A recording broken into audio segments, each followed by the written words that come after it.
অফারের কথা চিন্তা করলেই মাথায় আসে কলেজ স্ট্রিটের কথা। হ্যাঁ, কলেজ স্ট্রিটে চলে এসেছে ধামাকা কিছু খাবারের কম্বো অফার। চলুন দেখি খাবারগুলো কেমন ছিল। আমি বলেছিলাম টু লাইট রেস্টুরেন্টের কথা, যেটা লোকেশন কলেজ রোড জামে মসজিদের দ্বিতীয় তলায় হচ্ছে তোমরা টুইলাইট রেস্টুরেন্টটা পেয়ে যাবে। তাদের ভিতরের অ্যাম্বিয়েন্সটা কিন্তু খুবই সুন্দর। ফ্রেন্ড অথবা ফ্যামিলি নিয়ে আড্ডা দেওয়ার মতো সুন্দর একটা প্লেস। আপনারা চাইলে অফারের কম্বোগুলো ছাড়াও কিন্তু তাদের মেনু দেখেও কিন্তু খাবারগুলো অর্ডার করতে পারেন। মেনুর খাবারগুলোও কিন্তু খুব রিজনেবল প্রাইসের মধ্যেই দেওয়া আছে। আমি নিয়েছিলাম ওয়াও কম্বো, যেটা প্রাইস পড়েছে 299 টাকা। এখানে আপনারা 2 বাটি রামেন ছিল, আর রামেনটা হালকা ঝাল মিষ্টি স্বাদের ছিল। নরম নুডলস ছিল, ফ্লেভারফুল স্যুপ দিয়ে ভরপুর ছিল। 6 piece barbecue chicken lollipop wings ছিল, একটু স্পাইসি টাইপের ছিল।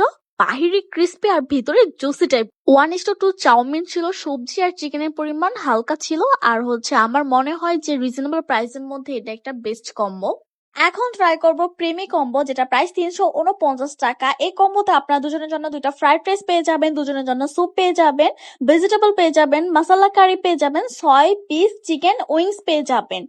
স্যুপটা একদমই ঘন ছিল না, স্যুপের ভেতরে হালকা মাশরুম হালকা চিকেন দিয়ে এটা তৈরি করা হয়েছিল। যেহেতু এটা অফারে কম্বো, সো হিসাব করে আমি যতটুকু পেয়েছি আপনাদেরকে ততটুকুই দেখিয়েছি। আর রন্ধন দেখেতে স্যুপটা বেশি ভালো লেগেছে। রাইসটা একদমই ঝরঝরে ছিল, খেতে খুবই মজাদার ছিল। আর বিশেষ করে ভেজিটেবলটা আমার কাছে বেশি ভালো লেগেছে। উইংসটাও খুব মজাদার ছিল, একটু ঝাল একটু মিষ্টি ফ্লেভারে ছিল। আর মাসালা কারিটাও আমার কাছে ভালোই লেগেছে। আর এটার সাথে কিন্তু দুজনের জন্য 2টা কোল্ড ড্রিঙ্ক ছিল। মিস করলেই লস। প্রিয়জন অথবা বন্ধুকে নিয়ে চলে আসুন এই কম্বোটা ট্রাই করার জন্য।